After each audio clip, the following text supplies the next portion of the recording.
الرجیم بسم اللہ الرحمن الرحیم الحمد للہ الذی کما ہوا اہلہ والصلاة والسلام علی خیر خلقہ محمد المصطفیٰ نخبۃ الانبیاء خاتم النبیین صلوات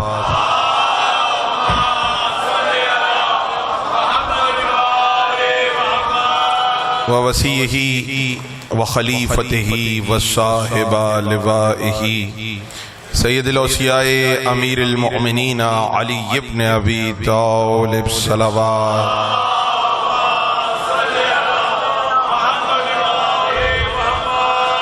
وعطرتہ الطیبین الطاہرین المعصومین المظلومین ولعن اللہ علی اعدائہم اجمعین اما بعد فقد قال اللہ تبارک و تعالی فی قرآن المبین بسم اللہ الرحمن الرحیم تخرج الحی من المیت و تخرج المیت من الحی صلوات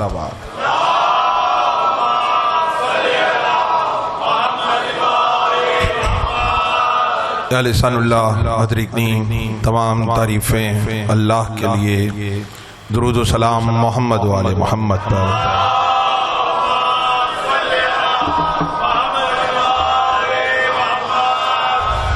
ایک سورہ فاتحہ کی درخواست ہے، ایک تو یہ کہ چیلم ہے سیدہ شبی زہرا زیدی بنت عیسیٰ رضا زیدی، اس کے علاوہ آج برسی بھی ہے امام بارگاہ ناصران کے اولین ٹرسٹی مرحوم عیسیٰ رضا زیدی ابن جیون علی زیدی صاحب کی، ان کے لیے بھی۔ اس کے علاوہ ہماری پھوپھی کا ہندوستان میں کوال میں انتقال ہوا ہے، سیدہ حسنین فاطمہ بنت سید منظور حسین، ان کے لیے بھی آپ تمام حضرات سے درخواست ہے، 1 مرتبہ سورہ حمد، 3 مرتبہ سورہ اخلاص۔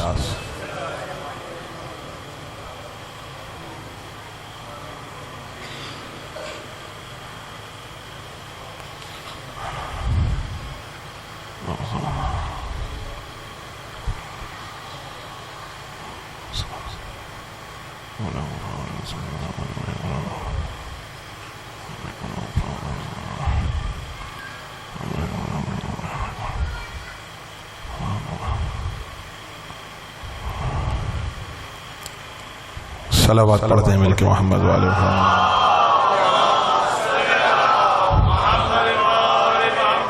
جس کو آل محمد کے صدقے میں جتنی قوت عطا ہوئی ہے اتنی بلند آواز سے صلوات پڑھا ہے۔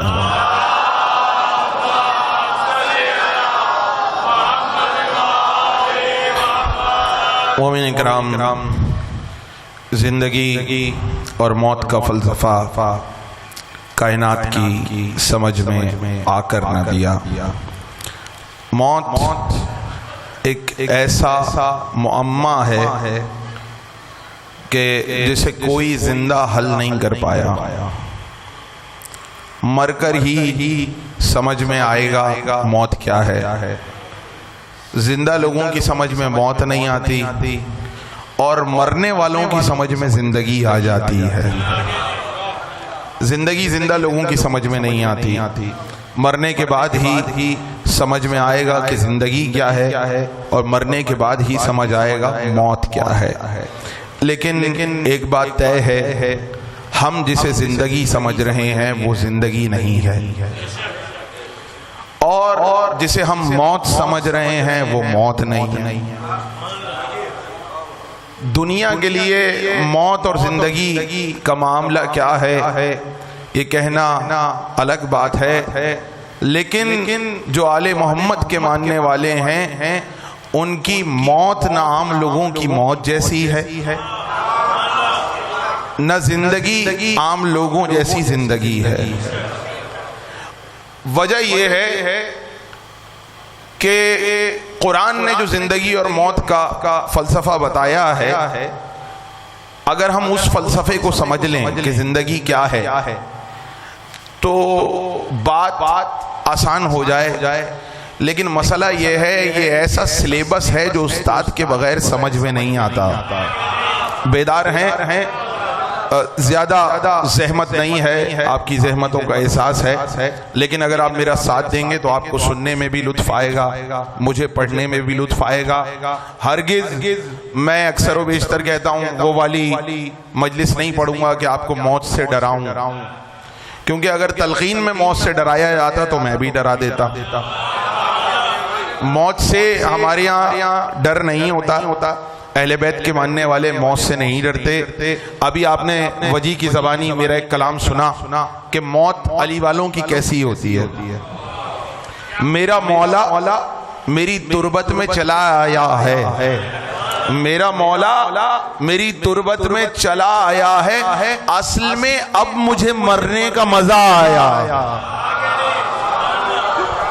تو یہ تو لطف ہے, یہ جو موت ہے یہ ایک لطف کا نام ہے, اور یہ لطف وہی محسوس کر سکتا ہے جس کے دل میں اہل بیت کی محبت ہو. باقی سب کو یہ لطف ملا نہیں کرتا. لیکن ہم قرآن سے پوچھیں گے کہ زندگی کیا ہے, تو قرآن نے ایک عجیب آیت آپ کی خدمت میں پیش کر رہا ہوں, آل عمران کی. اس میں پروردگار کہہ رہا ہے, صلوات پڑھیں مل کے محمد و آل محمد.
اللہ وہ ہے جو رات میں دن کو داخل کرتا ہے,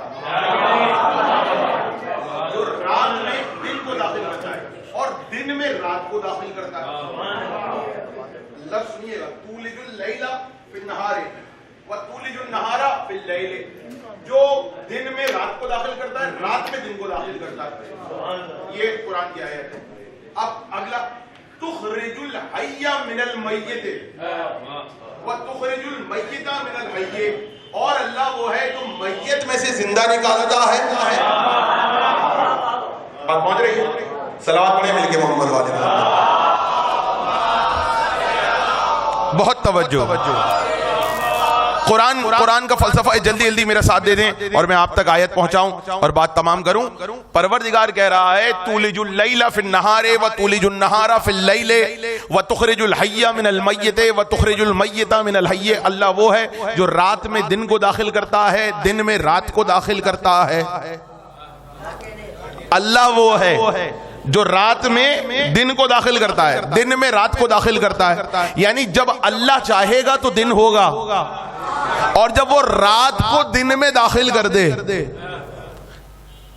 یہ جو رات ہو رہی ہے یہ اللہ در حقیقت رات کو دن میں داخل کر رہا ہے اور دن کو رات میں داخل کر رہا ہے. آپ کی ہماری حیثیت ہے کہ ہم ایسا کر سکیں؟ نہیں, اللہ کا کام ہے.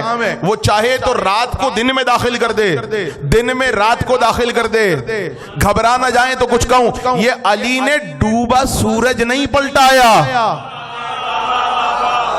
یہ خالی ڈوبا سورج نہیں پلٹایا، دن میں اللہ رات کو داخل کر چکا تھا، اللہ دن میں رات کو داخل کر چکا تھا، علی نے رات میں سے دن کو واپس نکالا۔ تو میں ہاتھ جوڑ کے پوچھوں پروردگار کام تو تیرا ہے، تو نے کہا ہے تولج اللیل فی النہار وتولج النہار فی اللیل، میں دن میں رات کو داخل کرتا ہوں، رات میں دن کو داخل کرتا ہوں، یہ تیرا بندہ کیا کر رہا ہے؟ پروردگار کہے گا بندہ ہے لیکن ید اللہ رکھتا ہے، عین اللہ رکھتا ہے، وجہ اللہ رکھتا ہے، یعنی یہ جو کام کر رہا ہے، لوگ یہی تو پریشان ہوتے ہیں۔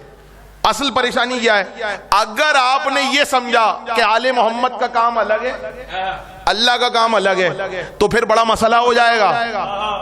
کیونکہ کل میرے والد صاحب نے تقریر کرتے ہوئے کہا تھا، اسی جملے کو آگے بڑھاؤں کہ دیکھیے سب کی روح کون قبض کر رہا ہے؟ بھائی سب بولے نا، ایسا لگ رہا ہے صرف کامران صاحب کو پتا ہے کون روح قبض کر رہا ہے؟ ملک الموت، نام لینے سے آ نہیں جائے گا، اور آیا بھی تو فضائل 4-5 سن کے جائے گا۔ بات پہنچ رہی ہے؟ ملک الموت روح قبض کر رہا ہے سب کی۔ روزانہ کتنے لوگ مرتے؟ ہزاروں، لاکھوں ہیں، کہیں زلزلے سے مر گئے، کہیں بم سے مر گئے، کہیں گولی سے مر گئے، کہیں ایکسیڈنٹ سے مر گئے، کہیں قدرتی موت مر گئے، تو لاکھوں لوگوں کی روح کون قبض کر رہا ہے؟ اور اللہ کہہ رہا ہے یحیی و یمیت، زندگی بھی میں دیتا ہوں، موت بھی میں دیتا ہوں۔ اللہ کہہ رہا ہے موت میں دیتا ہوں، اور قبض کرنے کے لیے کون آ رہا ہے؟ ملک الموت۔ تو اب یہاں پر آپ مجھے بتائیے کہ اللہ موت دے رہا ہے یا ملک الموت موت دے رہا ہے؟ دے اللہ رہا ہے، ذریعہ ملک الموت ہے، یعنی کام اللہ کا ہی کہلائے گا لیکن انجام ملک الموت دے رہا ہے۔ تو ایک فرشتہ جو محمد مصطفیٰ کے پسینے سے بنا ہے، اگر ایک وقت میں وہ کام انجام دے تو وہ کام کہلائے گا کہ اللہ کا کام ہے۔ محمد مصطفیٰ کے پسینے سے بننے والے ملک کی طاقت یہ ہے، ایک وقت میں لاکھوں لوگوں کی روح قبض کر لے، کرے گا ملک الموت، اور تم کہو گے اللہ نے موت دی ہے۔ جب محمد کے پسینے کی طاقت یہ ہے تو محمد کے خون کی طاقت کیا ہو؟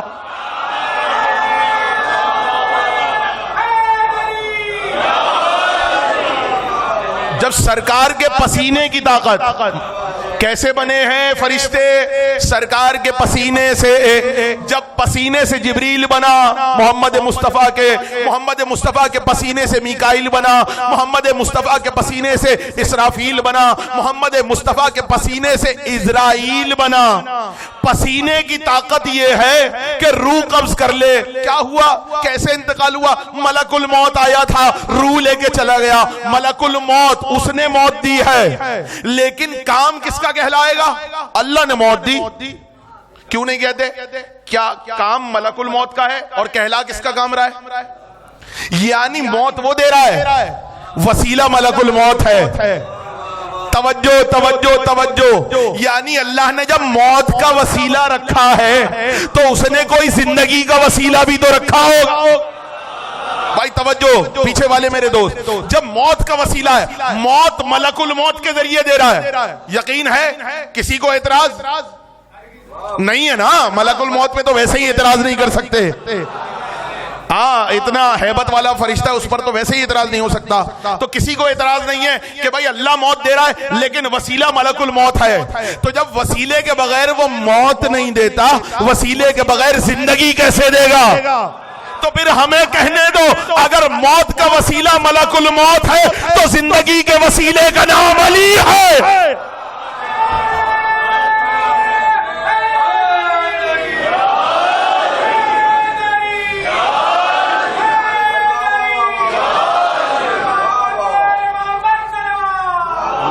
اللہم صلی علی محمد وآل محمد۔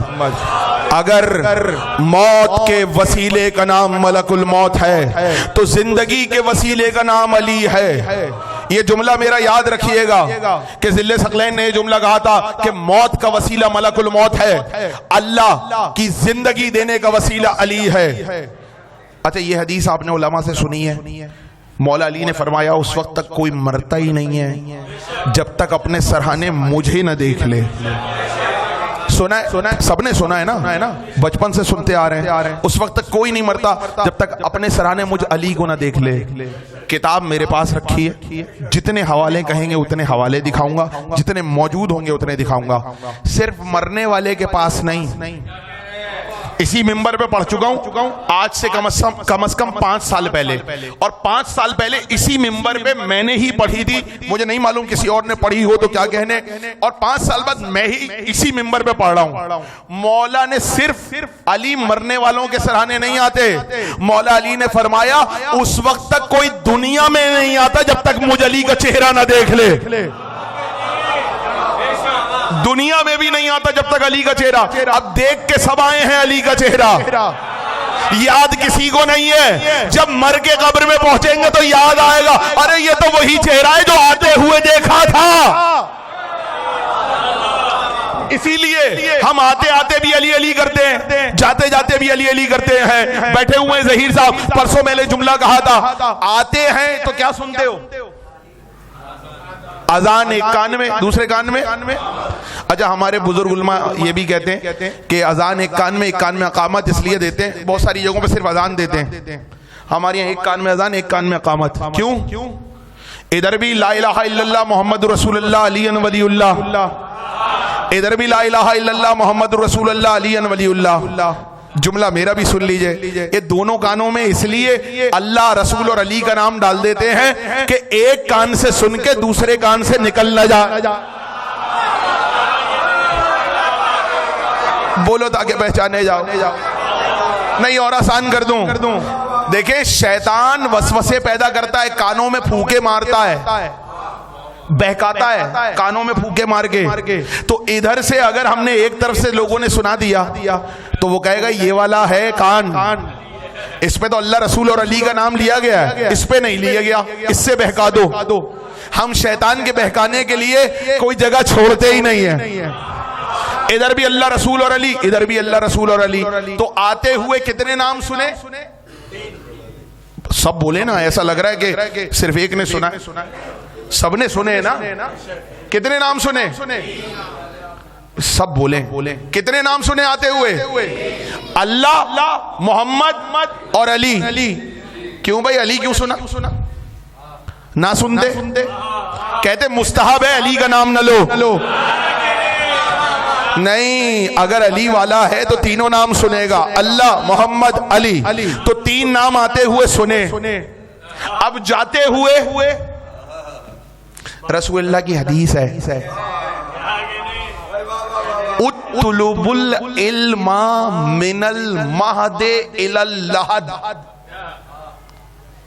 علم حاصل کرو ہاں گود سے. اچھا, اس میں ہمارے کہا ماں کی گود سے, حالانکہ حدیث میں ماں کی گود کا لفظ نہیں ہے, صرف گود کا لفظ ہے. اطلب العلم من المہد الی اللحد, گود سے قبر تک علم حاصل کرو. اب کتنے لوگوں کو آپ دیتے ہیں علم؟ کیمسٹری پڑھائی کبھی بچے کو آتے ہی؟ بھائی بول دیں. فزکس کچھ اور پڑھایا بچے کو آتے ہی؟ چلو بھائی ابھی دنیا میں آئے ہو, الف بے پہ پڑھو, ABCD پڑھو, تو پھر حدیث کا کیا ہوگا؟ کون حدیث پہ عمل کر رہا ہے؟ اسکول جائے گا بچہ 3-4 سال کی عمر میں, بولنا سیکھے گا 2 سال کی عمر میں, سمجھنا بھی 1-1.5 سال بعد سیکھے گا. تو آپ گود میں کیسے علم دیں گے؟ تو اب جملہ مجھے کہنے دیجئے, کوئی علم نہیں دیتا سوائے علی والوں کے. آتے ہی بچے کے کان میں پہلے 3 لفظ کہہ دیتے ہیں, لا الہ الا اللہ محمد رسول اللہ علی ولی اللہ. یہ آتے ہوئے علم لے کر آیا. اچھا, اس کے بعد کیا ہے؟ صحیح ہے, گود میں علم مل گیا, اب قبر تک علم چاہیے. لیکن ایک بات بھی تو ہے, دعا بھی تو کرنی ہے, رب زدنی علما, اے اللہ میرے علم میں اضافہ کر. اب جاتے ہوئے دیکھا جائے گا علم میں اضافہ ہوا کہ نہیں ہوا. اچھا, یونیورسٹی کراچی, یونیورسٹی تو کراچی میں ہے نا, انڈیا یونیورسٹی ابھی 200 سال 400 سال 500 سال. باقی گاؤں دیہاتوں میں کون سی یونیورسٹی؟ وہ مدرسہ تھا. باقی اس سے پہلے لوگ گھروں میں پڑھتے تھے. اچھا اس سے پہلے کیا ہوتا تھا؟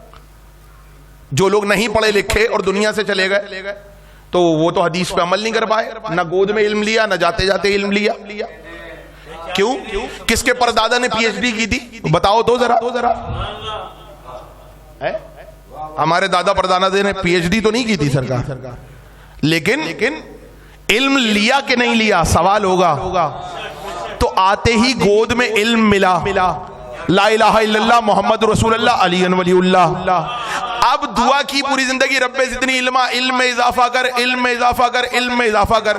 گود سے علم لینا ہے قبر تک. اب قبر میں پتہ چلے گا علم میں اضافہ ہوا کہ نہیں ہوا. آیا تھا تو 3 نام یاد کیے تھے.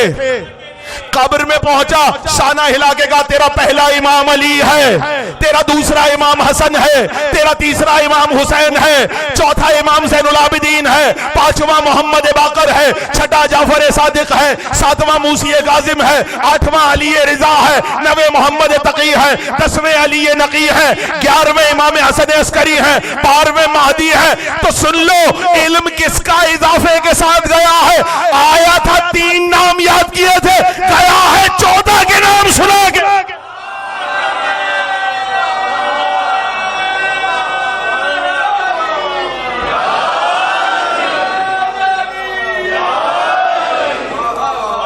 اچھا دیکھیں, بچے کو تو سنانا بنتا ہے, وہ تو زندہ ہوا ہے نا, ابھی تو آیا ہے, اس کو سنا دیا آپ نے نام.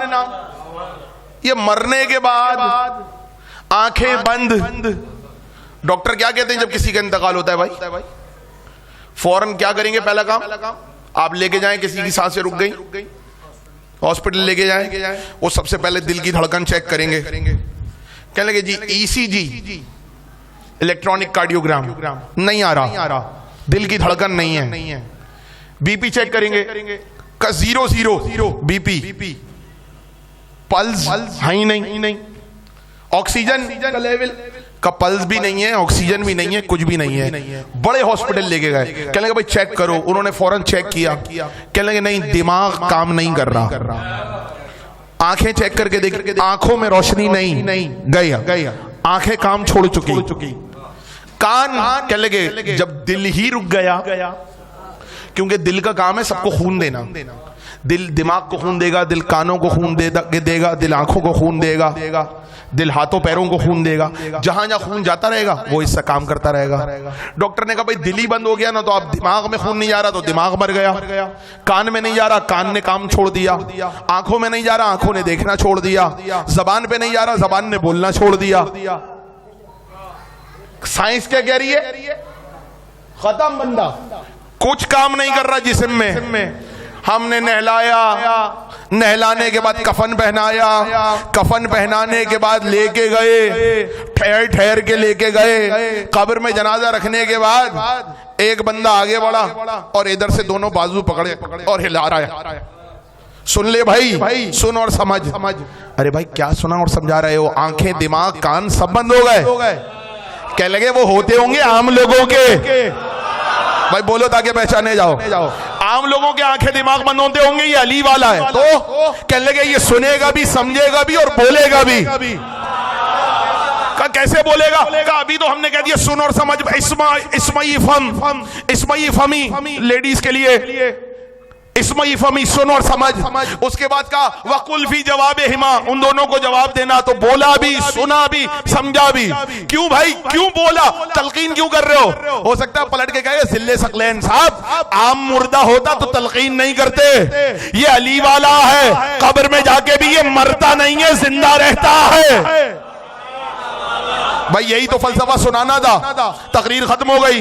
قرآن کی آیت سورہ آل عمران کی, تخرج الحی من المیت و تخرج المیت من الحی.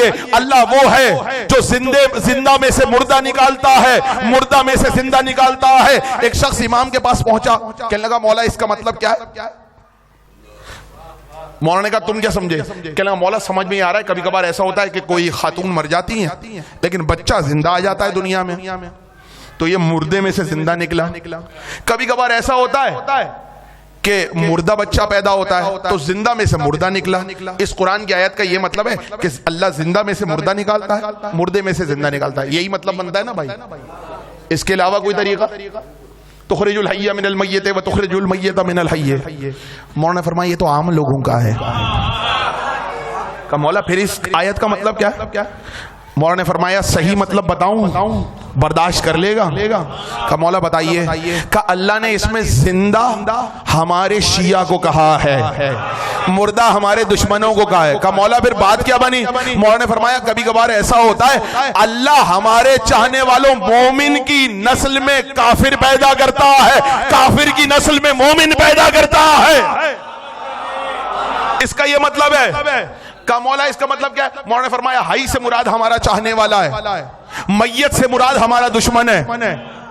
میں تو نہیں کہہ رہا, مولا کہہ رہے ہیں. آپ کی تفسیر کی کتابوں میں لکھا ہے کہ زندہ سے مراد ہمارا چاہنے والا اور مردہ سے مراد مولا کا دشمن.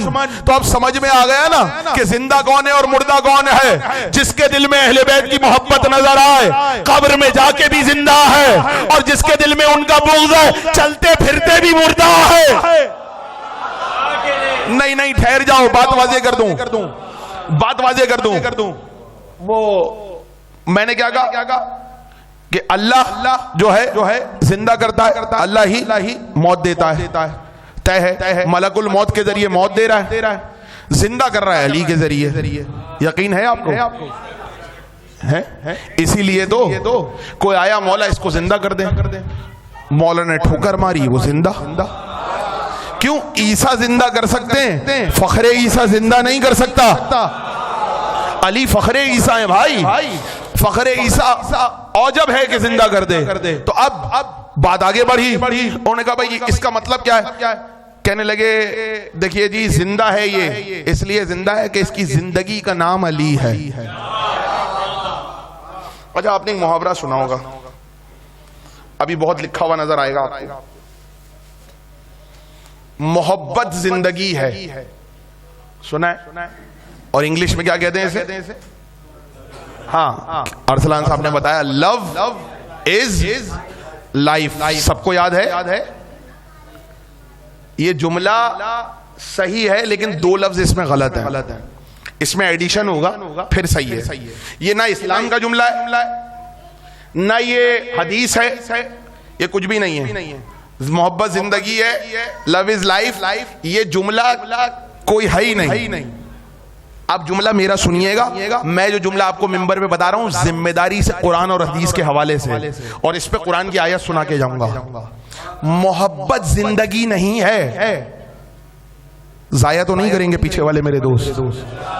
آئندہ کہیں لکھا ہوا پڑھو محبت زندگی ہے تو سمجھ جانا جملہ غلط ہے. صحیح جملہ میں بتا رہا ہوں قرآن اور حدیث کے حوالے سے. جملہ یہ ہے محبت زندگی نہیں ہے, علی کی محبت زندگی ہے. بولو تاکہ پہچانے جاؤ. Love is not life, love of Ali is life. بھائی میرا جملے کی قدر کرنا. میں کہہ رہا ہوں حدیث اور قرآن کا حوالہ میں اس جملے پہ رکھتا ہوں. محبت زندگی نہیں ہے, محبت علی زندگی ہے. اب جملہ جہاں دیکھو اس کو یوں کر کے چلانا, محبت علی زندگی ہے, محبت علی زندگی ہے, محبت علی زندگی ہے, محبت رسول اللہ زندگی ہے, محبت حسن زندگی ہے, محبت حسین زندگی ہے, محبت چہر معصومین زندگی ہے. قرآن کی آیت سناؤں, ضائع تو نہ کرو گے. قرآن کی آیت بسم اللہ الرحمن الرحیم, یا ایھا الذین آمنوا استجیبوا للہ وللرسول اذا دعاکم لما یحییکم. اے ایمان والو, یا ایھا الذین آمنوا, کس کو کہہ رہا ہے اللہ؟ ہلکے سے بولا, کس کو کہہ رہا ہے؟ یا ایھا الذین آمنوا, اے ایمان والو. یا ایھا الذین آمنوا استجیبوا للہ وللرسول, اے ایمان والو اذا دعاکم, جب تمہیں اللہ اور اس کا رسول آواز دیں تو فوراً اس آواز کی طرف دوڑ پڑو, لبیک کہو. اذا دعاکم, جب وہ تمہیں بلائیں تو فوراً ان کی آواز پہ لبیک کہو. جب کون بلائے؟ اللہ اور رسول. یا ایھا الذین آمنوا استجیبوا للہ وللرسول اذا دعاکم. جب وہ بلائیں تو ان کی آواز پر لبیک کہو. کیوں؟ لما یحییکم, تاکہ وہ تمہیں زندہ کر دیں.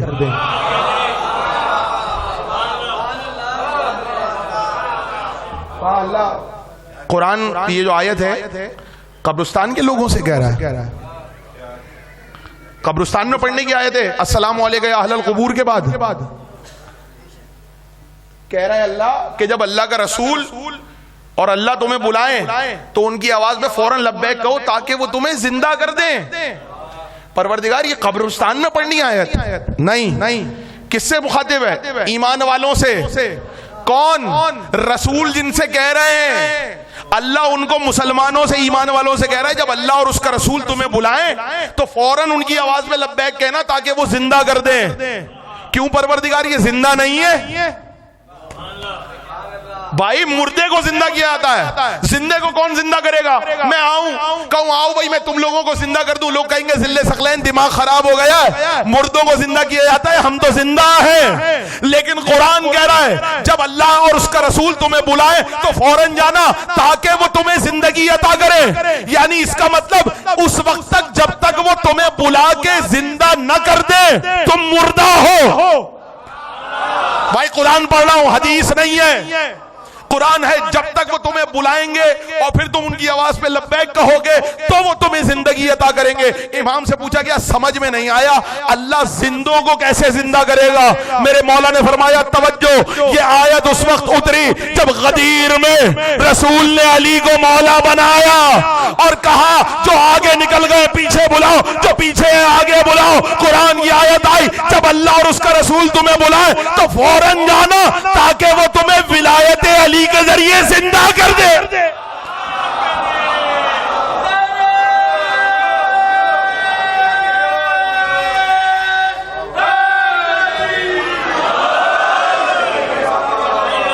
تاکہ وہ تمہیں محبت علی کے ذریعے زندہ کریں. تفسیر قرآن میں بڑے بڑے جید ایران و عراق کے علماء نے لکھا ہے کہ یہ آیت غدیر کے لیے ہے. یعنی یہ جو غدیر میں رسول بلا رہے تھے آؤ علی کو مولا مان لو, اس میں علی کا فائدہ نہیں تھا, اس میں ماننے والوں کا تھا. کیونکہ علی تو پہلے بھی وجہ اللہ تھا, آج بھی وجہ اللہ ہے. تم علی کو مانو تاکہ زندہ تو کہلاؤ.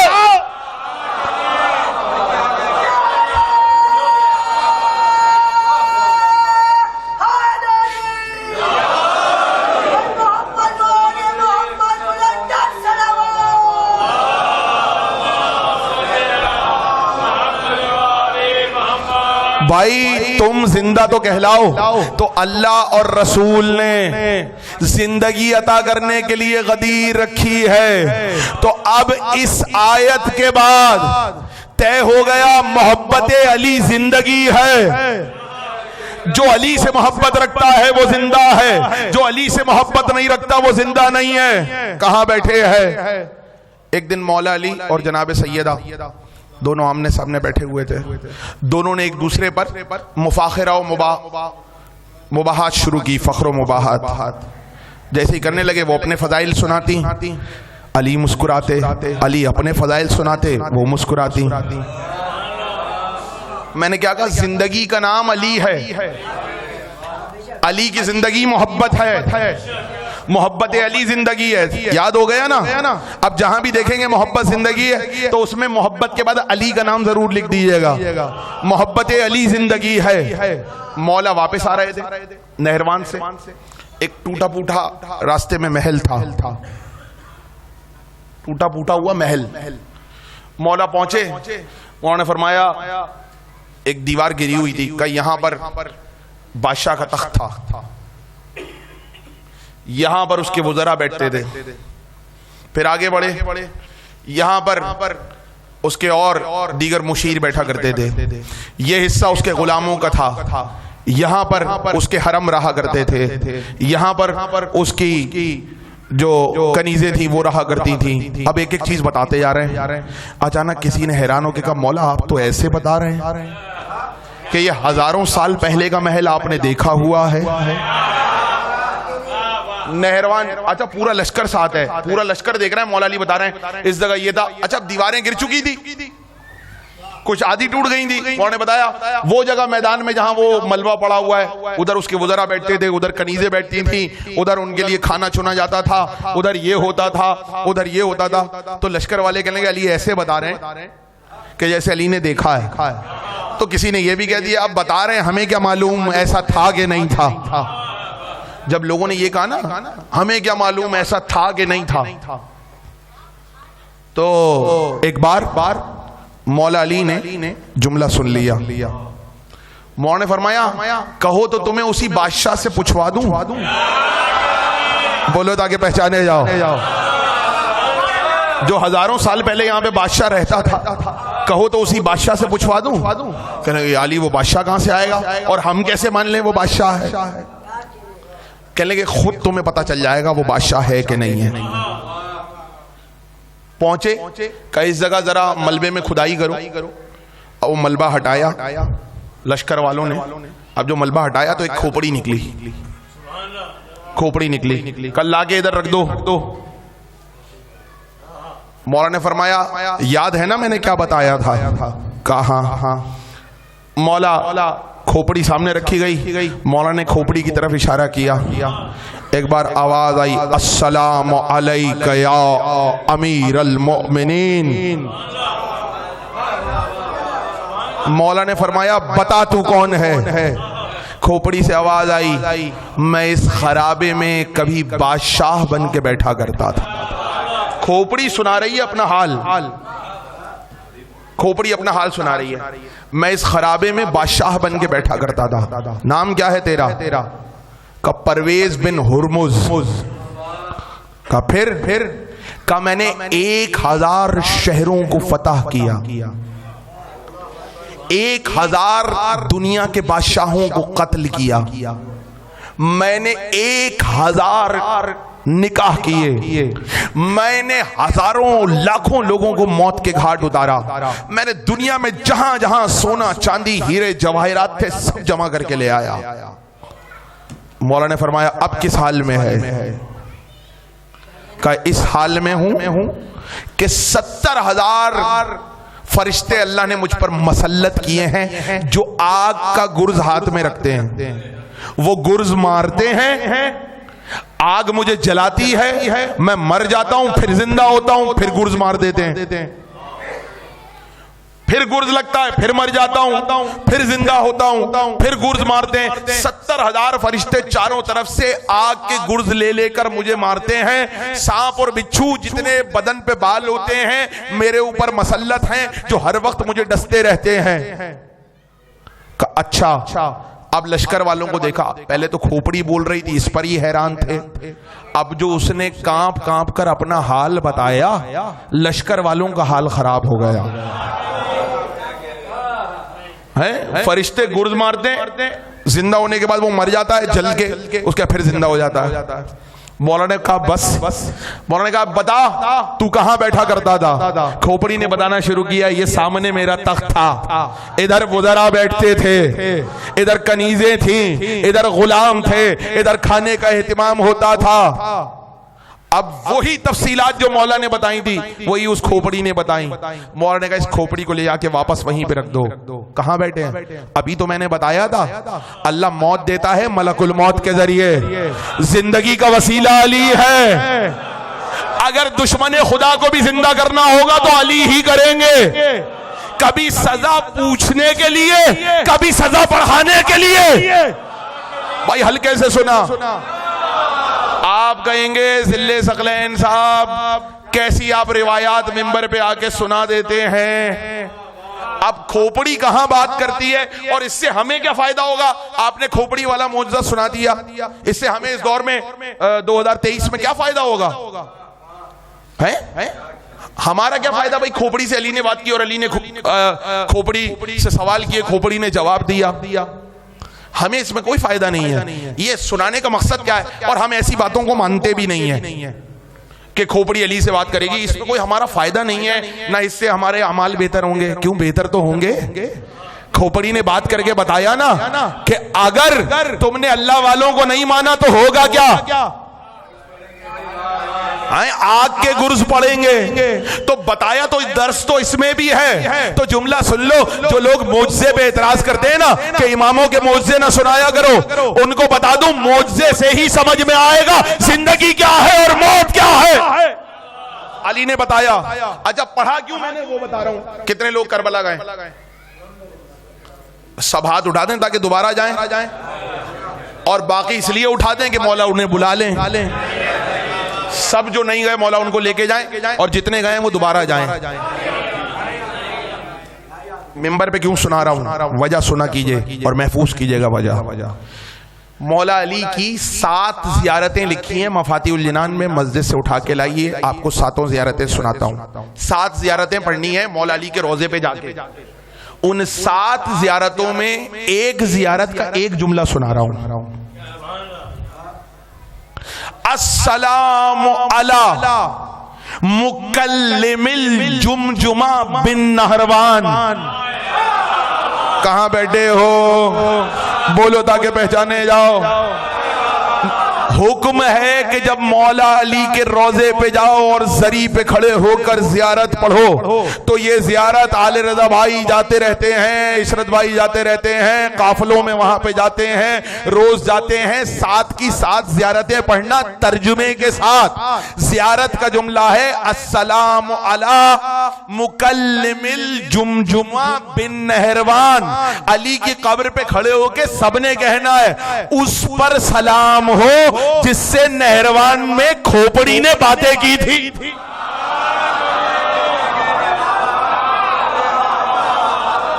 مولا علی کے روضے پہ جا کے زیارت پڑھنی ہے آپ کو, اس لیے ممبر پہ سنا رہا ہوں آپ کو تاکہ زیارت پڑھے تو یاد آ جائے. علی وہ ہے کہ دشمن خدا کی کھوپڑی بھی ہو اور علی سوال کرے تو جواب دینا لازمی ہوتا ہے. یعنی اللہ کا ہادی کا سوال اتنا طاقتور ہے کہ اللہ کا دوست ہو یا اللہ کا دشمن ہو جواب سب نے دینا ہے. تو سوچو جب علی کے سوال کا یہ عالم ہے کہ دشمن کو بھی جواب دینا پڑتا ہے, تو جس علی کے بارے میں قبر میں سوال ہوگا اس کا جواب نہ دیا تو کیا ہوگا. بات پہنچ رہی ہے؟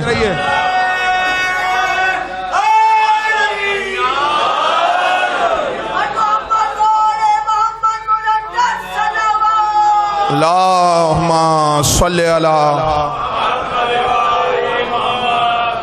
السلام علی مکلم الجمجمہ بن نہروان. اس پر سلام ہو جس سے نہروان میں کھوپڑی نے باتیں کی. کمال کھوپڑی کا نہیں تھا. کہاں بیٹھے ہو؟ کھوپڑی کا کمال نہیں تھا, کمال علی کا تھا. کھوپڑی تو خالی تھی. آئے ہائے جملہ آپ نے ضائع کر دیا. کھوپڑی تو خالی تھی, کمال علی کا تھا. یہ اللہ کے ولی کا کمال ہے کہ جب چاہے تو اپنی گواہی خالی کھوپڑی والے سے بھی لے سکتا ہے. جملہ میرا ضائع نہ کرنا. خالی کھوپڑی ہے لیکن اتنا معلوم ہے کس کی بات کا جواب دینا ہے, کس کی بات کا جواب نہیں دینا. اسی لیے تو کہتے ہیں اگر تھوڑا سا عقل استعمال کرو تو تمہیں پتا چلے گا ولی صرف علی ہے جس کی اطاعت مرنے کے بعد کی تو کیا کی, بات تو تب ہے زندگی میں کرو.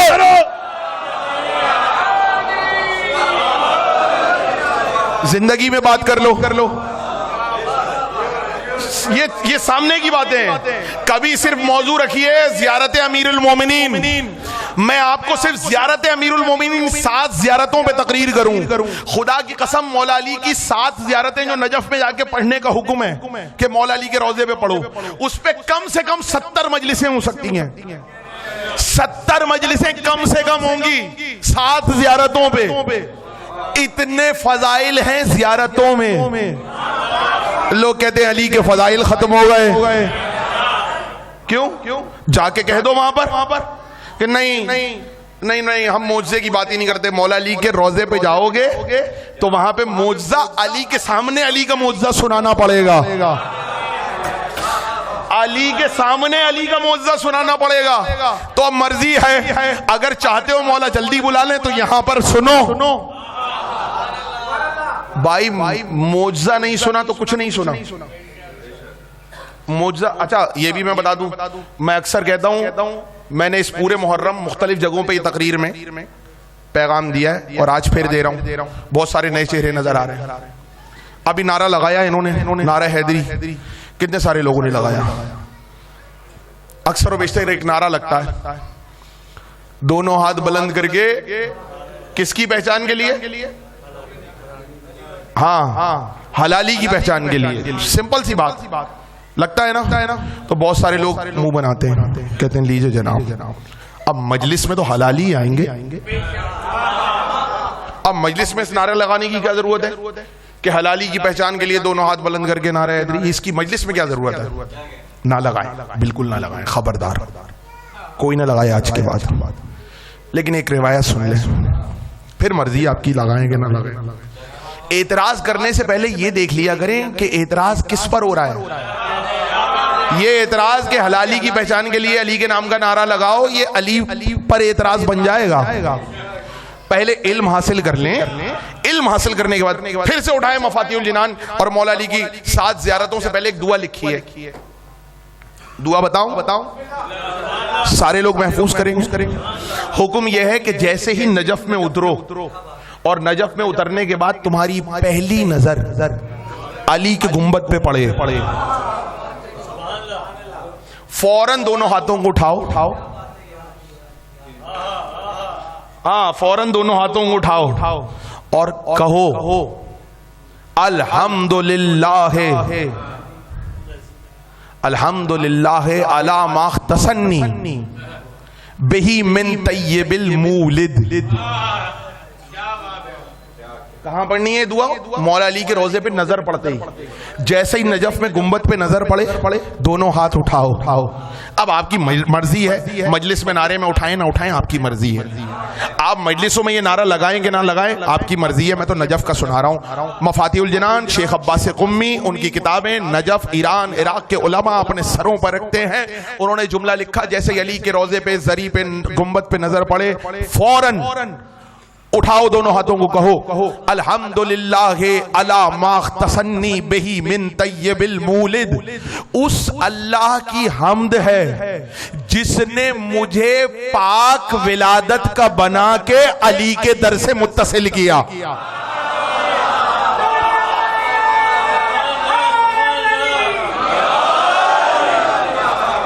بھائی میں نے پھر ترجمہ ذرا سا ہلکے الفاظ میں کیا. یہ طیب المولد کا ترجمہ پاک ولادت کر دیا, حالانکہ اردو جملہ یہ نہیں بنے گا. میں ذمہ داری سے بات کر رہا ہوں. اردو ترجمہ یہ نہیں ہے, پاک ولادت. طیب کا مطلب پاک نہیں ہے, طیب کا مطلب اور ہے, پاک سے زیادہ وسیع مفہوم ہے. طیب المولد, الحمدللہ علی ما اختصنی بہ من طیب المولد. اس اللہ کی حمد ہے جس نے مجھے طیب المولد بنا کر یہاں لا کے علی کے در پہ متصل کر دیا. آسان ترجمہ کروں, اس اللہ کی حمد ہے جس نے مجھے حلالی بنا کے علی کی محبت سے نوازا.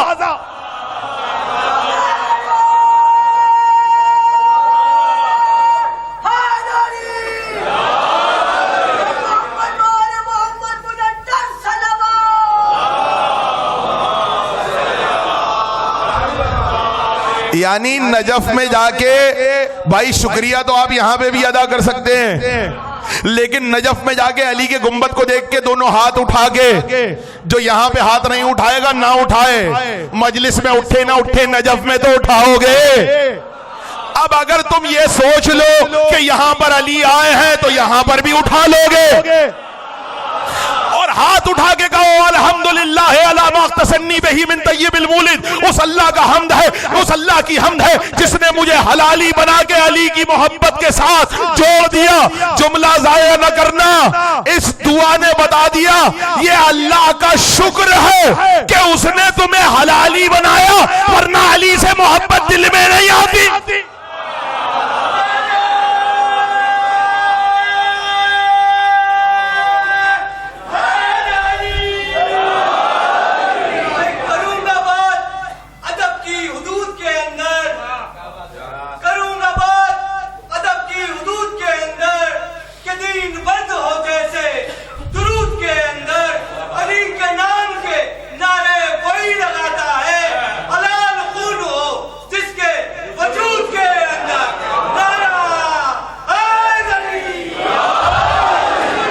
پہنچ رہی ہے.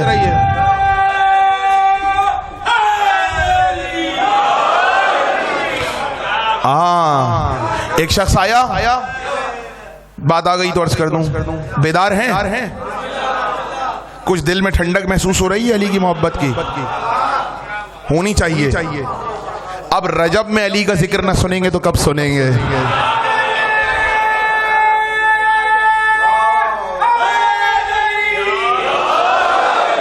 بھائی خوش قسمت ہو کہ علی کا نام سن کے خوش ہونے والے ہیں آپ لوگ.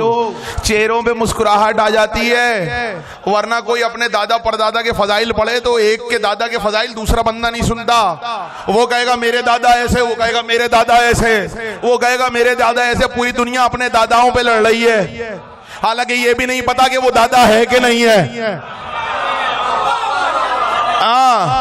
بھائی خوش قسمت ہو کہ علی کے نام پہ خوش ہو سکتے ہو, 13 رجب کو خوش ہو سکتے ہو. جملہ آخری آدمی تک, تم خوش قسمت ہو, تمہارے پاس خوش ہونے کی کمی نہیں ہے. 13 رجب کو خوش ہو سکتے ہو, 3 شعبان کو خوش ہو سکتے ہو, پہلی شعبان کو خوش ہو سکتے ہو, 4 شعبان کو خوش ہو سکتے ہو, غدیر میں خوش ہو سکتے ہو, 16-17 رجب کو خوش ہو سکتے ہو, 17 ربیع الاول کو خوش ہو سکتے ہو. تمہارے پاس دنوں کی کمی نہیں ہے. تم خوش قسمت ہو کہ تم جن کو مانتے ہو ان کا جشن ولادت منا سکتے ہو, کیونکہ پتا ہے کب آئے. ان کا کیا جن کا پتہ ہی نہیں ہے کب آئے کب چلے گا.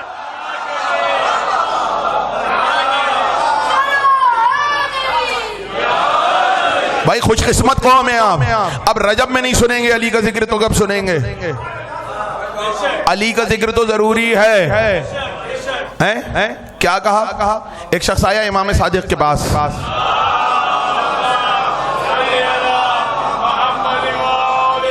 آ کے کہنے لگا مولا میں اللہ کی کس نعمت پہ شکر. اچھا میں آپ سے سوال کرتا ہوں, کس نعمت پہ شکر ادا کریں گے اللہ کا؟ ہر نعمت پہ اور ہر سانس پہ کرنا چاہیے نا, ہے نا بھائی. ہر چیز پہ, جس چیز کو آپ چاہیں اس پہ اضافہ ہو جائے, جس نعمت میں اس پہ شکر کریں. لَإِن شَكَرْتُمْ لَأَزِيدَنَّكُمْ, اگر تم زیادہ شکر کرو گے تو میں نعمتوں میں اضافہ کر دوں گا. آپ جس چیز میں اضافہ چاہتے ہیں اس پر شکر ادا کریں اللہ کا, ٹھیک ہے؟ ہر نعمت پہ شکر ادا کرنا ہے. سب سے پہلا شکر کس نعمت کا کریں گے؟ ولایت آل محمد کا. یہ آپ کا عقیدہ ہے, آپ سلامت رہیں. اور کوئی؟ میں کہوں بھائی سب سے پہلا شکر میرے دماغ کا, کہ جیسے ہی آنکھیں کھولی اللہ نے مجھے سمجھنے والا بنایا, کہ سب سمجھ میں آیا کون مولا, کون آقا, کون اچھا, کون برا. دماغ نہ ہوتا تو اے اللہ تیرا شکر تو نے مجھے ایسا دماغ عطا کیا. اس کے بعد شکر, ہاں تو نے مجھے بہترین ماں باپ عطا کیے, اس بات پہ تیرا شکر. اے اللہ تو نے مجھے آنکھیں عطا کی, میں اس سے جہاں عباس کا علم نظر آتا ہے زیارت کرتا ہوں. تو نے مجھے آنکھیں عطا کی, حسین میں آنسو بہاتا ہوں. اس کے بعد پروردگار ہاتھوں کا شکر تو نے مجھے ہاتھ عطا کیے. پھر اس کے بعد پیروں کا شکر, اللہ مجھے تو نے پیر عطا کیے. اس کے بعد اللہ میرے گھر میں رزق و روزی آ رہا ہے, کھانے کو مل رہا ہے, تیرا شکر ہے. اے اللہ تو نے گھر میں ہمارے ماں باپ ہیں ان کو دیکھتے ہیں, تیرا شکریہ. پروردگار بہن بھائی ہیں, تو نے بہن بھائی عطا کیے, تیرا شکریہ. پروردگار ازواج و اولاد عطا کیے, تیرا شکریہ. ہر چیز پہ شکر کرو گے نا. پروردگار گاڑی دی, تیرا شکریہ. روزی دی, تیرا شکریہ. کھانے کو دیا, تیرا شکریہ. پانی کو دیا, تیرا شکریہ. سانس چل رہی ہے, تیرا شکریہ. ہاتھ چل رہے ہیں, تیرا شکریہ. کان میں سن رہے ہیں, کانوں کے ذریعے, تیرا شکریہ. آنکھوں کے ذریعے دیکھ رہے ہیں, تیرا شکریہ. خوشبوؤں کو سونگھ رہے ہیں, تیرا شکریہ. پہلا شکریہ کس بات کا؟ ایک شخص آیا امام صادق کے پاس,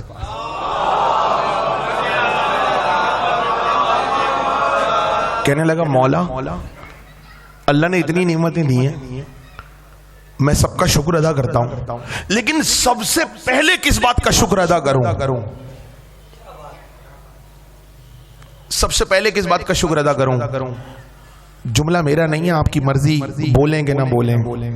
امام صادق مسکرائے، کہ اللہ کا پہلا شکر اس بات پہ کرو کہ اللہ نے تمہیں پاکیزہ ولادت کا بنایا کہ ہمارے پاس آ گئے۔ یہ پہلا شکر ہے کہ تو نے پاکیزہ ولایت کا بنایا کہ ہم علی سے متصل ہوئے، اور اس لیے ہم غدیر والے دن بھی کیا پڑھتے ہیں؟ الحمدللہ الذی جعلنا من المتمسکین بولایت علی ابن ابی طالب۔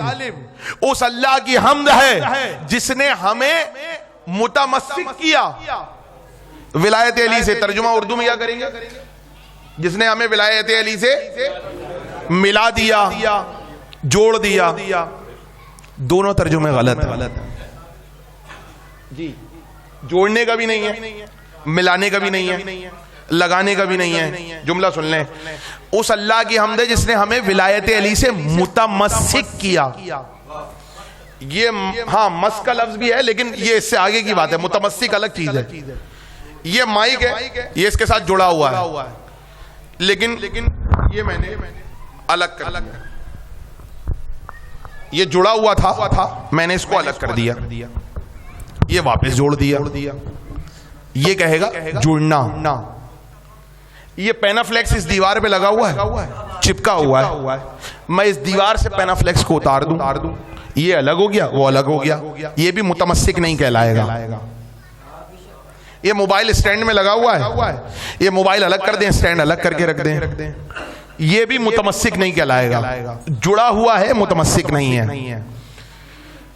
یہ دیوار ہے، یہ آپس میں اس میں کیا کیا ہے؟ دیوار میں پینٹ بھی ہے، اور کیا ہے؟ سیمنٹ۔ دیکھیں میں آسان کر کے سنا رہا ہوں، کم سے کم اس پہ دعا ضرور دیجئے گا، متمسک کا مطلب بتا رہا ہوں۔ یہ دیوار ہے، اس میں سیمنٹ بھی ہے، بجری بھی ہے، اینٹیں بھی ہیں، پانی بھی ہے، سب کو ملا کے دیوار بنا دیا۔ اب جب اس کو توڑنے جاؤ گے نا، کوئی اینٹ بھی سالم نہیں نکلے گی، ٹکڑے ٹکڑے ہو جائے گی، چورا چورا ہو جائے گی، الگ نہیں ہوگی۔ تم سیمنٹ، بجری، پانی، مٹی الگ الگ نہیں کر سکتے، اسے کہتے ہیں متمسک۔ یعنی چیز چورا چورا ہو جائے، ٹکڑے ٹکڑے ہو جائے، الگ نہ ہو۔ ہم دعا کرتے ہیں اے اللہ تیری حمد ہے، تو نے ہمیں ولایت علی سے متمسک کیا، مطلب ٹکڑے ٹکڑے ہو جائیں گے، علی کی محبت نہیں چھوڑے۔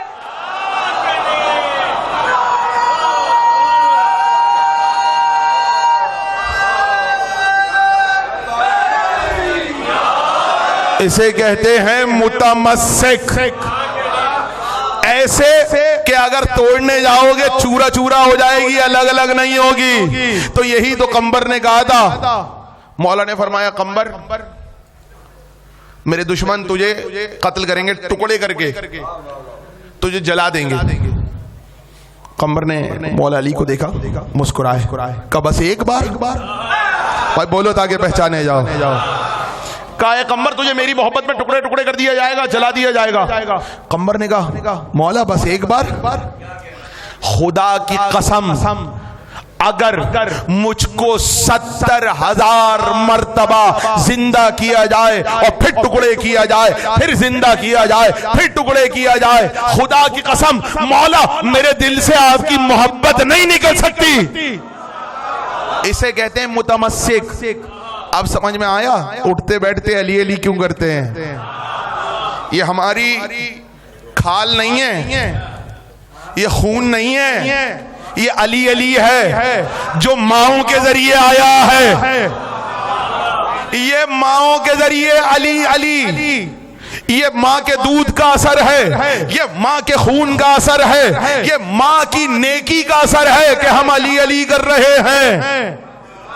اگر علی علی کرو مغرور مت ہونا، اس لیے تو مولا نے کہا جب ہماری محبت کی ٹھنڈک محسوس کرو تو کیا کرنا؟ کیوں مولوی صاحب کا کیوں نہیں کریں بھائی؟ ذل ثقلین صاحب نے سنایا تھا، ذل ثقلین صاحب نے منبر پہ سنایا تھا علی علی، تو بھائی شکریہ ادا کرو ذل ثقلین صاحب، آپ کا شکریہ کہ آپ نے ولایت علی سنائی. اشرا سنا تھا فلاں مولانا کا، اب نام نہیں لے رہا تاکہ آپ پریشان نہ ہو، فلاں مولانا کا ہم نے اشرا سنا تھا، انہوں نے کیا علی علی سنایا، اس لیے ہم علی علی کرتے ہیں. ہم نے فلاں مولانا کا 1985 میں اشرا سنا، فلاں مولانا کا 2000 میں سنا، فلاں مولانا کا سنا، فلاں مولانا کا سنا. ان سب کا مولاناؤں کا شکریہ. اے ثقلین صاحب آپ کا شکریہ، فلاں مولانا آپ کا شکریہ، فلاں مولانا آپ کا شکریہ. نجف پہنچے اے مولانا آپ کا شکریہ، ایران پہنچے اے مولانا آپ کا شکریہ. مولانا نے یہ نہیں فرمایا کہ جب میری محبت کی ٹھنڈک محسوس کرو مولانا کا شکریہ ادا کرنا، نہیں، اپنی ماں کو جا کے سلام کرنا، کیونکہ اگر ماں نیک نہیں ہوتی تو مولانا کی بات بھی سمجھ میں نہیں آتی. بھائی بولو تاکہ پہچانے جاؤ.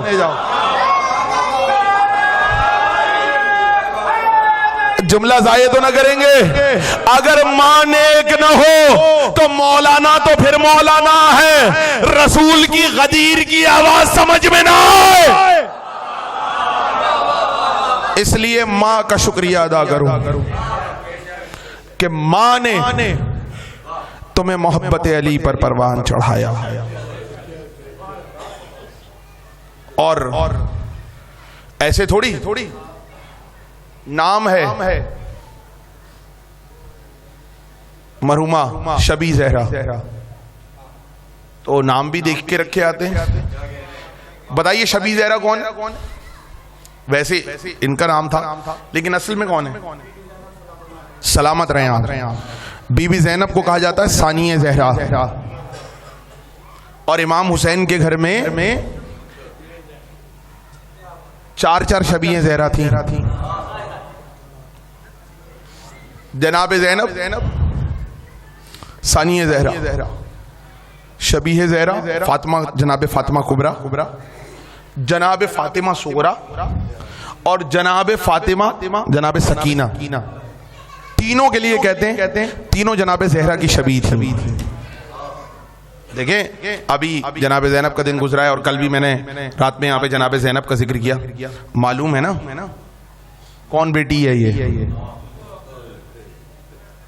اچھا یہ نام کس نے رکھا تھا ان کا؟ شہزادی کا؟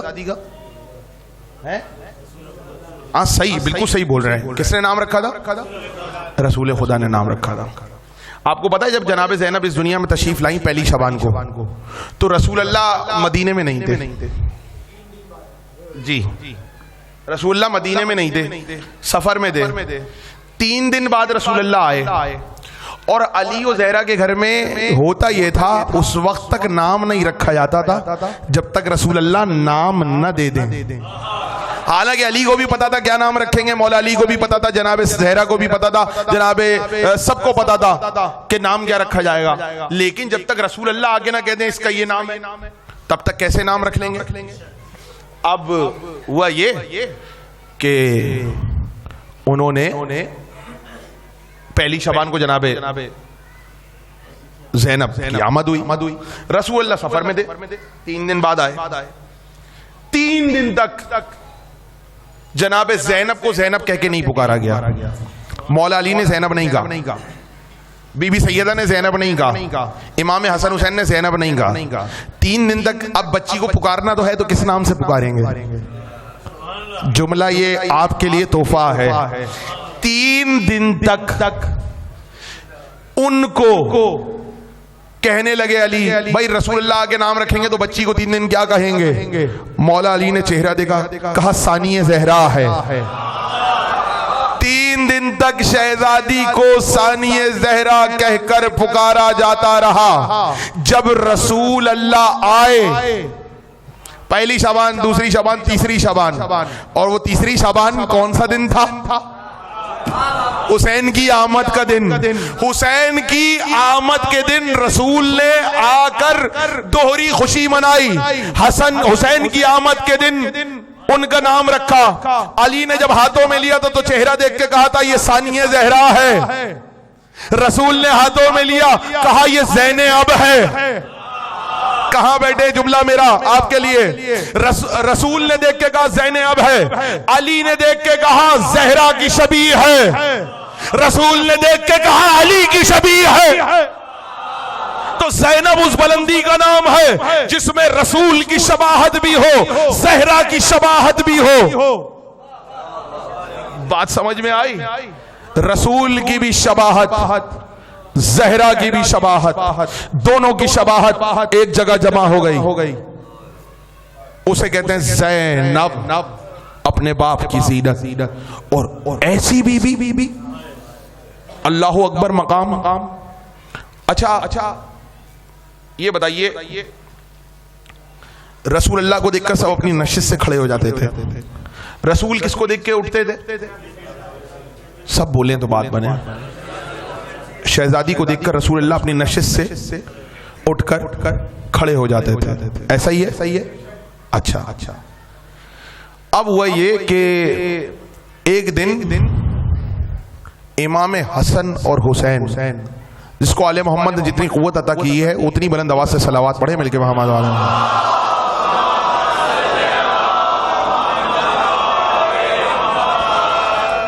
امام حسن حسین دونوں شہزادے اکثر و بیشتر ایک دوسرے پر فخر و مباحات کرتے تھے.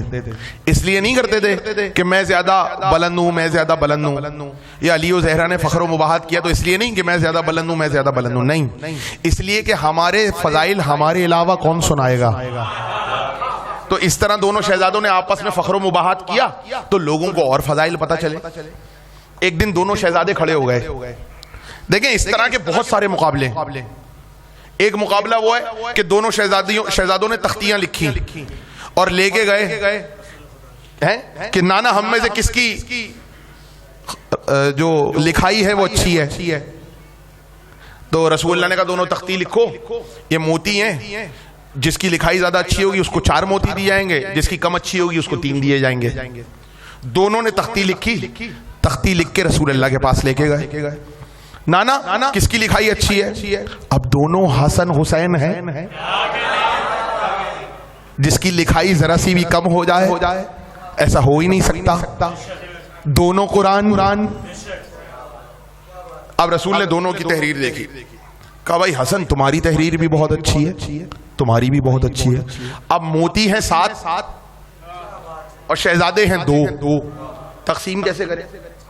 رسول اللہ نے کہا یہ ایک ایک کر کے دینے لگے. یہ لو ایک تمہارا, ایک تمہارا, ہاں یہ بھی بہت اچھا لکھا, یہ لو ایک تمہارا, ایک تمہارا, پھر ایک تمہارا, دونوں کو 3 دے دیے, ایک بچا. اب رسول نے فیصلہ کرنا ہے کہ یہ حسن کو دینا ہے یا حسین کو دینا ہے. اللہ نے جبریل کو بھیجا, کہا موتی کو پر سے 2 ٹکڑے کر دو.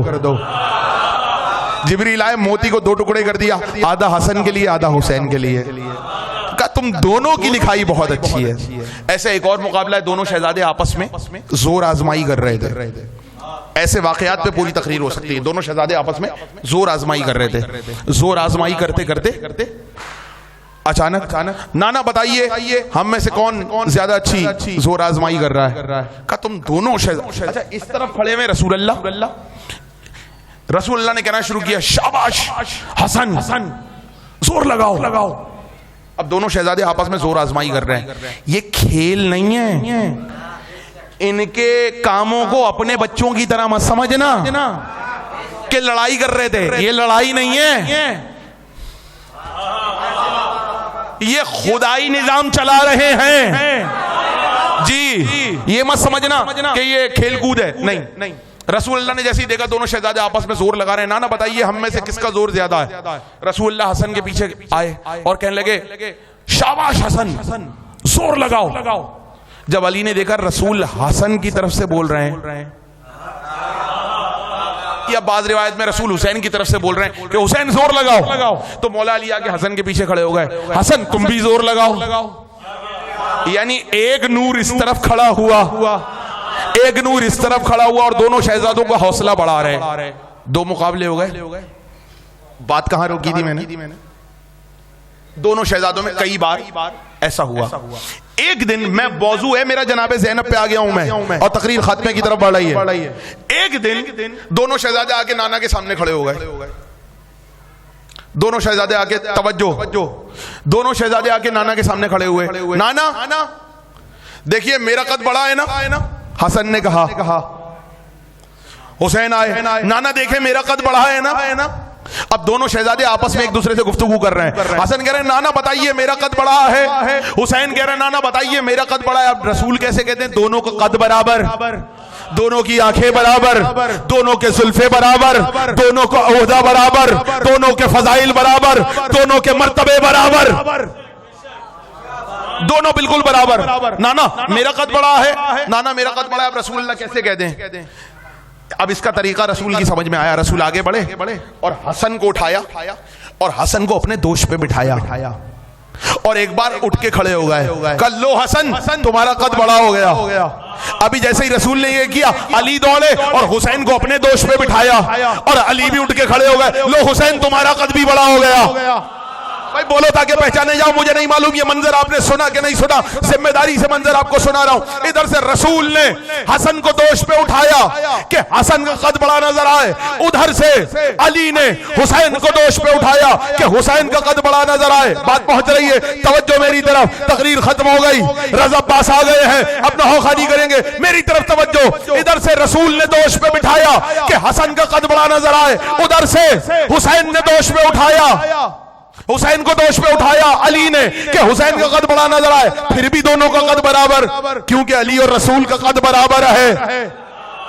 ان دونوں کا برابر تو دونوں شہزادوں کا بھی برابر ہو گیا. جب دونوں کا قد برابر ہو گیا, اب کیا ہونا ہے, اب کیا کرنا ہے؟ دونوں کا قد بالکل برابر ہو گیا. اب ایسے میں جب رسول نے حسن کو اٹھایا دوش پر, علی نے حسین کو دوش پہ اٹھایا. جب دونوں شہزادوں کو دوش پہ اٹھایا, فضائل زینب پڑھو, توجہ. ادھر حجرے کے کونے میں زینب بیٹھی ہوئی دونوں کو دیکھ رہی تھی کہ ایک کو رسالت نے اٹھایا ہوا ہے میرے بھائی کو, دوسرے بھائی کو امامت نے اٹھایا ہے, اور دونوں بھائیوں کے قد ناپے جا رہے ہیں. جناب زہرا نے دیکھا زینب گھر کے کونے میں بیٹھی ہوئی ہے, ایک بار دوڑتی ہوئی گئی, زینب کو اپنے کاندھوں پہ اٹھایا. کہا زینب تم کہو میرا قد بھی بلند ہے. ادھر سے صلوات پڑھیں مل کے محمد و آل محمد.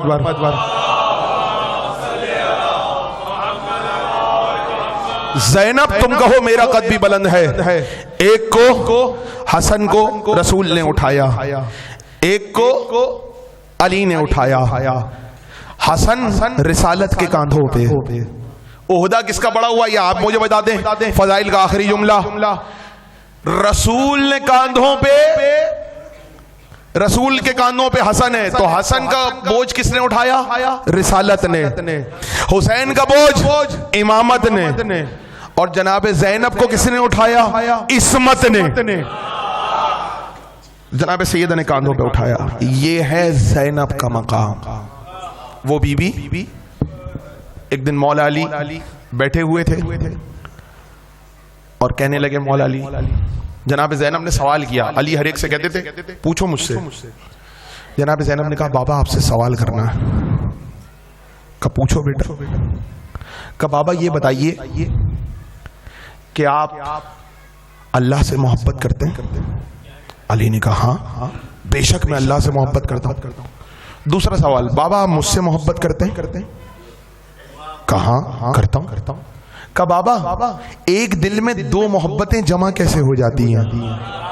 توجہ, ختم ہو گئی تقریر. بابا ایک دل میں دو محبتیں کیسے جمع ہوئی؟ اللہ سے بھی محبت, مجھ سے بھی محبت. اب سنو جناب زینب کا ذکر ہم کیوں کرتے ہیں, اب سنو جناب زینب کا ذکر کیوں ضروری ہے. 15 رجب کو شہادت تھی. بابا اللہ سے بھی محبت, مجھ سے بھی محبت, ایک دل میں دو محبتیں جمع کیسے ہو گئیں؟ سوال کرنے والی اگر شہزادی زینب ہوں تو جواب دینے والا علی ہوتا ہے. علی مسکرائے, کہا زینب محبت تو میں صرف اللہ سے کرتا ہوں, تم سے محبت اس لیے کرتا ہوں کہ اللہ تم سے محبت کرتا.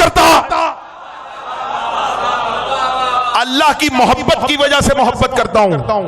میں جس سے بھی محبت کرتا ہوں اللہ کی محبت کی وجہ سے محبت کرتا ہوں. جس بیٹی سے اللہ کی محبت کی وجہ سے محبت کرتے تھے, مرحومہ کا نام شبی زہرا تھا نا, میں نے ابھی جملے کہے. امام حسین کے گھر میں جناب سیدہ کی 4 شبیہیں تھیں. ایک تو جناب زینب, اور فاطمہ کبریٰ بھی جناب زہرا کی شبیہ تھیں, جناب سکینہ بھی جناب زہرا کی شبیہ تھیں. لیکن ان چاروں، اور فاطمہ صغرا بھی، لیکن ان چاروں میں جناب زہرا سے سب سے زیادہ مشابہ جناب صغرا تھی۔ میرا دل ہے کہ میں جناب زینب کے 2 مصائب کے جملے پڑھوں، اور وہی ماں کے لیے بھی دعا، اور پھر رضا عباس صاحب ماں والا نوحہ بھی پڑھیں گے اور نوحے بھی پڑھیں گے۔ لیکن 2 جملے سن لیجئے۔ علماء سے پوچھا کہ امام حسین جب سب بیٹیوں کو لے کے گئے، صغرا کو مدینے میں کیوں چھوڑ دیا؟ لے جاتے، کیوں نہیں لے کے گئے؟ جملہ اب میرا سننا اور سمجھ آئے تو رونا۔ جب سجاد بیمار ہو کر سفر کر سکتے ہیں تو صغرا کیوں نہیں کر سکتی تھی؟ تو علماء سے پوچھا تو علماء نے جواب دیا، کہا مصلحت یہ تھی کہ صغرا سب سے زیادہ فاطمہ سے مشابہ تھی، سرتپا زہرا کی شبیہ تھی۔ حسین نہیں چاہتے تھے میری پردہ دار ماں کی شبیہ کوفے اور شام کے بازاروں میں بے پردہ پھرائی جائے۔ کہتے ہیں علماء نے یہ بیان کیا، ایک وجہ یہ تھی کہ صغرا کو حسین نے مدینے میں چھوڑ دیا۔ جملہ سن لیا۔ کل بھی جناب زینب کے مصائب پڑھے تھے، آج بھی جناب زینب کے مصائب۔ وہ بی بی ہے زینب کہ جو ماں بھی ہے، بہن بھی ہے، زوجہ بھی ہے اور بیٹی بھی ہے۔ نساء اس عورت کو کہتے ہیں جس میں چاروں رشتے مکمل ہوں، ماں بھی ہو، بیٹی بھی ہو، زوجہ بھی ہو اور بہن بھی ہو۔ نساء کا اطلاق اس بیوی پر ہوگا۔ تو زینب چاروں رشتے نبھا رہی تھی، ماں بھی تھی، بیٹی بھی تھی، بہن بھی تھی اور زوجہ بھی تھی۔ لیکن زینب نے کائنات کا سب سے مضبوط رشتہ ماں کا ہے، ماں کے اوپر کوئی رشتہ نہیں آتا، اس لیے کہا جاتا ہے ممتا۔ زینب کائنات کی واحد ماں ہے جس نے بہن اور بھائی کے رشتے پر ممتا کو قربان کر دیا۔ جملہ کہہ دیا، میں شہزادی کے مصائب میں اس سے بڑا جملہ نہیں کہہ سکتا۔ زینب وہ بی بی ہے جس نے ممتا کو بہن بھائی کی محبت پہ قربان کر دیا۔ بچوں کا ماتم نہیں کیا زینب نے بیٹوں کا ماتم نہیں کیا۔ زینب نے اگر ماتم کیا تو بھائی کا ماتم کیا۔